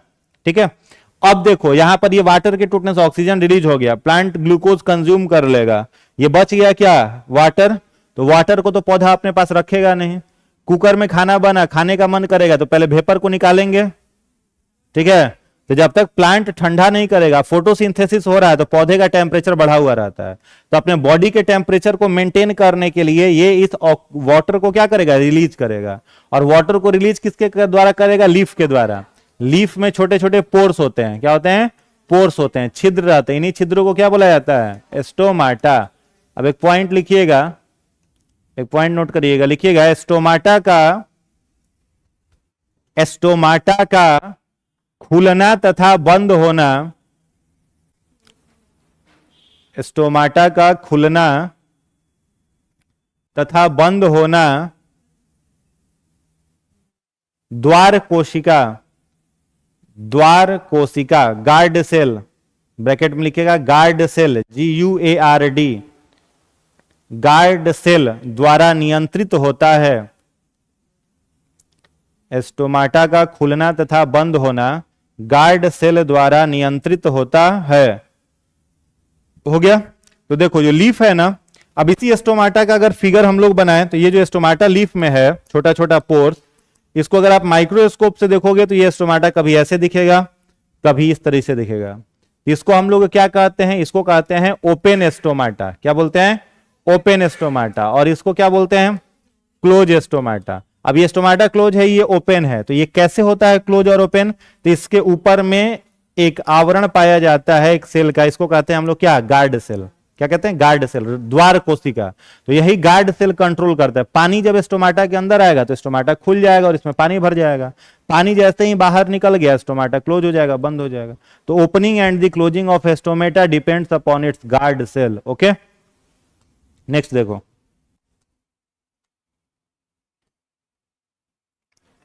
यहां तक समझ गए बात। आगे लिखा हुआ, प्रकाश संश्लेषण के बाद ऑक्सीजन की उत्पत्ति जल के विखंडन से होती है तथा बचे हुए जल को पौधे स्टोमाटा द्वारा बाहर कर देते हैं। यह प्रक्रिया क्या कहलाती है, वाष्पोत्सर्जन। अच्छा, पूछिए अगर आपसे कि पौधे क्या कर रहे हैं, वाष्पोत्सर्जन। और घड़ा का पानी गर्मियों के दिन में ठंडा रहता है, क्यों रहता है, नहीं, वाष्पोत्सर्जन, वाष्पन। घड़ा में क्या होता है, वाष्पन, जिसको बोलते हैं इवोपोरेशन। घड़ा में क्या होता है, इवोपोरेशन। और पौधा में क्या होता है, ट्रांसपीरेशन। याद रखिएगा, पौधा में ट्रांसपीरेशन और घड़ा में इवोपोरेशन, दोनों अलग अलग है। समझ गए, यहां तक कोई दिक्कत नहीं। उसके बाद क्या लिखे हो, उसके बाद लिखे हो कि प्लांट में ये जो ग्लूकोज है, ज्यादा ग्लूकोज बन गया तो उसको फेंक थोड़ी करेगा, क्या कर लेगा, रिजर्व कर लेगा, जमा कर लेगा वैक्यूल में। तो जमा हुए ग्लूकोज को क्या बोला जाता है, स्टार्च। पौधे का जो जमा हुआ ग्लूकोज है उसको क्या बोलते हैं, स्टार्च। कुछ भी आप खाओगे भोजन का, हम क्लास में कहते थे कि चना खाओ चाहे जिलेबी खाओ, लास्ट में क्या बनेगा, ग्लूकोज। ये क्वेश्चन 69 बीपीएससी में पूछ दिया कि भोजन का अंतिम उत्पाद क्या बनता है, तो ग्लूकोज बनता है। कुछ भी खाओगे लास्ट में क्या बनना है, ग्लूकोज। समझ में आया। तो प्लांट अपने ग्लूकोज को स्टोर करेगा तो स्टार्च बोलेंगे। हम लोगों के सेल में या किसी जानवर के सेल में या किसी कवक के सेल में जो ग्लूकोज स्टोर होगा उसको क्या बोलेंगे, ग्लाइकोजेन। क्या बोलेंगे, ग्लाइकोजेन। कई जगह पर ग्लाइकोजेन न लिख करके ऑयल लिखा हुआ रहेगा तो उसी को सही कर दीजिएगा, ग्लाइकोजेन या ऑयल। या फिर अगर फैट भी लिखा हुआ रहे तो उसको सही कर दीजिएगा। ग्लाइकोजेन, फैट, ऑयल सब एक ही है, अलग नहीं है। ठीक है। तो जंतु और कवक में ये सब संचित भोजन के रूप में जमा होता है। पौधों में संवहन ऊतक के रूप में क्या है, जाइलम और फ्लोएम। जाइलम और फ्लोएम। देखो प्लांट जो होता है वह 3 तरह का होता है। पौधे जो होते हैं कितने प्रकार के, 3 प्रकार के हो सकते हैं। एक को हम लोग कहते हैं हर्ब, एक को कहते हैं सर्ब, और एक क्या हो जाता है, ट्री। हर्ब्स मतलब कौन होगा, शाकीय पौधे। सर्ब्स मतलब कौन होगा, झाड़ीदार पौधे। और ट्री मतलब कौन होगा, काष्ठीय पौधे, जिसमें लकड़ी होता है। ठीक है। पौधा का शरीर कितने भागों में बटा हुआ होता है, 3 भागों में। एक को हम लोग कहते हैं फुट, एक को कहते हैं सीटा, और एक को कहते हैं कैप्सूल। प्लांट बॉडी कितने भागों में बटा हुआ है, 3 भागों में, फुट, सीटा, कैप्सूल। फुट माने क्या होता है, जड़। सीटा माने क्या होगा, तना। कैप्सूल मतलब क्या होगा, पत्ता। ठीक है। पौधा का शरीर कितने भागों में, 3 भागों में, जड़, तना, पत्ता। अब यहां पर ध्यान से समझिएगा, देखो ये वाला हिस्सा जो है यह प्लांट का क्या कहलाएगा, जड़, फुट कहलाएगा। तो जो फुट होता है, जड़, इस जड़ में छोटे छोटे बाल जैसी संरचनाएं निकली हुई होती हैं, इन्हें कहते हैं मूल रोम, रूट हेयर। क्या कहते हैं? मूल रोम, रूट हेयर। ये वाला भाग इसका प्लांट का क्या कहलाएगा? सीटा। और यहां पर जो पत्ता है, लीफ है, ये हो गया आपका क्या? कैप्सूल। क्या कहलाएगा? कैप्सूल। अब यहां पर जो ये मूल रोम है ना, इस मूल रोम से एक टिश्यू निकलेगा और यह टिश्यू कहां जाएगा? पौधों के पत्तों में। इसी टिश्यू को बोला जाता है जाइलम। तो पूछा जाए कि जाइलम किससे निकलेगा, तो क्या कहोगे? मूल रोम से। और कहां पहुंचेगा? पत्ता में। ये जाइलम कैसा होता है? मृत, डेड होता है। तो आप कहोगे कि सर जब ये डेड है तो वह किस प्रकार से पानी को खींच करके पत्ते में पहुंचाएगा? खैर ये तो अलग बात है। दूसरा क्वेश्चन एक यहां पर बनता है, कई बार एग्जाम में आया हुआ है कि पेड़ पौधे प्रकाश संश्लेषण में जल कहां से प्राप्त करते हैं? ऑप्शन 1 में देता है वर्षा का जल, ऑप्शन 2 में देता है भूमिगत जल, ऑप्शन 2 में क्या देगा? भूमिगत जल। यहां पर हो गया आपका भूमिगत जल, भूमिगत जल। ऑप्शन 3 में आपको दे देगा, ऑप्शन 3 में दे दिया आपका, मान लो कि मान लो मॉइस्चर्ड वाटर दे दिया, मृदा की नमी, मृदा की नमी। 4 नंबर ऑप्शन में दे दिया नन ऑफ दीज। ठीक है, क्या होगा आंसर? जो फोटोसिंथेसिस में देखो, यहां पर फोटोसिंथेसिस में प्लांट ऑक्सीजन ले रहा है, ये वाटर ले रहा है, ये वाटर कहां से आ रहा है? कौन सा है?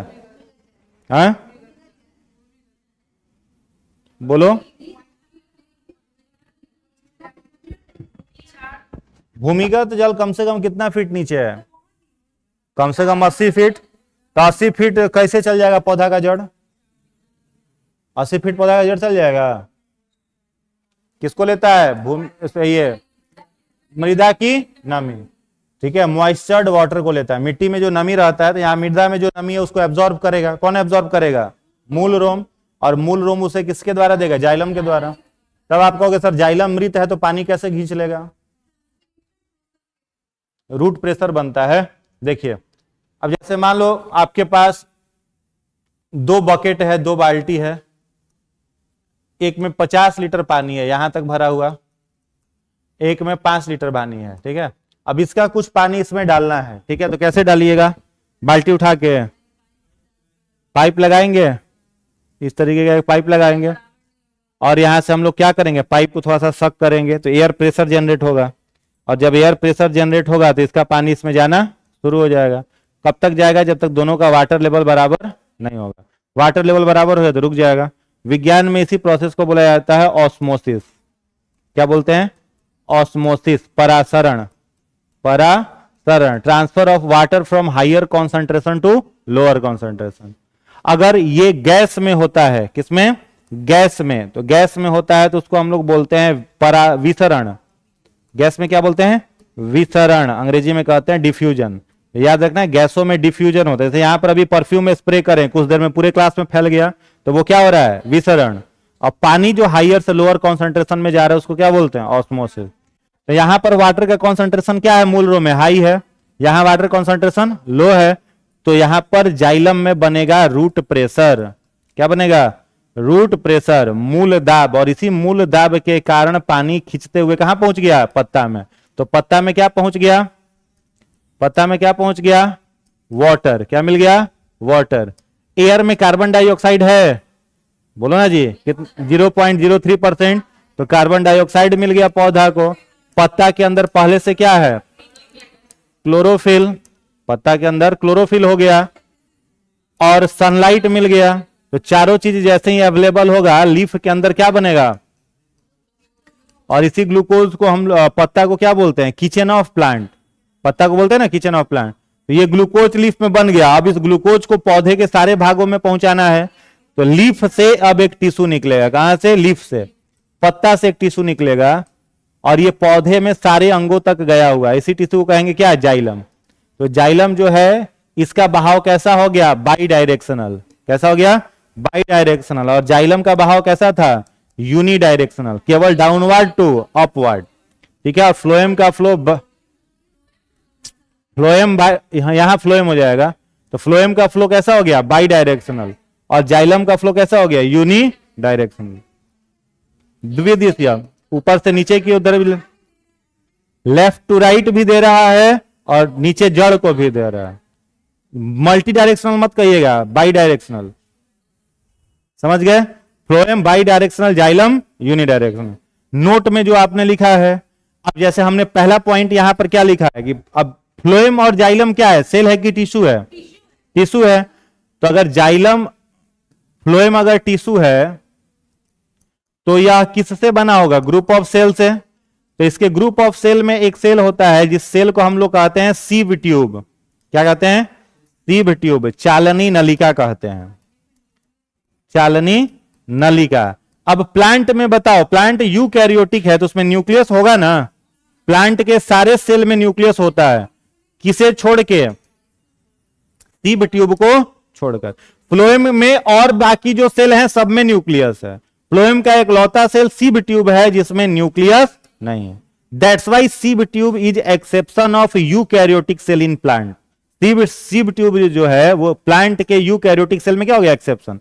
अगर पूछे हम लोग मनुष्य, तो मनुष्य भी क्या है, यूकैरियोटिक, हम लोग किसमें आएंगे जी, यूकैरियोटिक। तो हम लोगों के सारे सेल में न्यूक्लियस है कि नहीं है, लेकिन एक सेल हम लोगों के शरीर में है आरबीसी, आरबीसी में न्यूक्लियस है, नहीं है। जैसे मनुष्य में आरबीसी है वैसे ही पौधों में सीव ट्यूब है, ठीक है। लेकिन हम लोगों के आरबीसी में भी एक्सेप्शन है, दो ऐसे मैमल हैं, स्तनधारी जीव हैं जिनके आरबीसी में न्यूक्लियस होता है, क्या होता है, कैमल, लामा, और एक तीसरा भी है जिराफ, ठीक है, कैमल, लामा, जिराफ, ये तीन मैमल के आरबीसी में न्यूक्लियस होता है, बाकी किसी मैमल के आरबीसी में न्यूक्लियस नहीं होता। कोई डाउट पूरे प्लांट में, नहीं ना, कोई डाउट नहीं ना, चलिए फिर इसके बाद नेक्स्ट है।